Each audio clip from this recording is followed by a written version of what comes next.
Hey guys, Dr. L here. We're up in the mini sim lab, and today we're going to review some potential test day disasters and how to mitigate these disasters if they occur.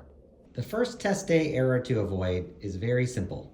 You may start by finding that you are looking at yourself on the screen, and you really need to be making sure you have your camera flipped right over to the box.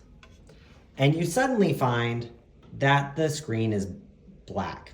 And that usually means you have a wire problem.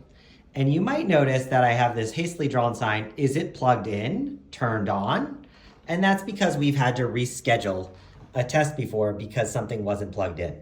So we want to check our connections, we want to check our wires, we want to make sure that everything is in fact plugged in. And sure enough, we've had to reschedule a test because the surge protector wasn't on. So always check your wires, and that should get your screen back on. And then I can't emphasize making sure that you have a backup set of wires in your lab because you definitely don't want to get caught on test day with broken wires. So everything is plugged in, and you get started, and you might discover this disaster. You are all of a sudden disoriented because your instruments are coming in on the wrong side of the box. It's okay. Take your instruments out. Go to your Zoom settings. Choose the caret next to video. Go to video settings and turn off mirror my video.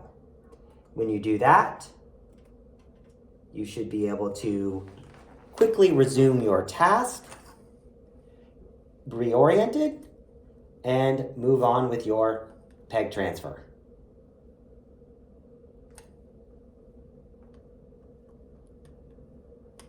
Once again, go to the caret next to video, choose video settings,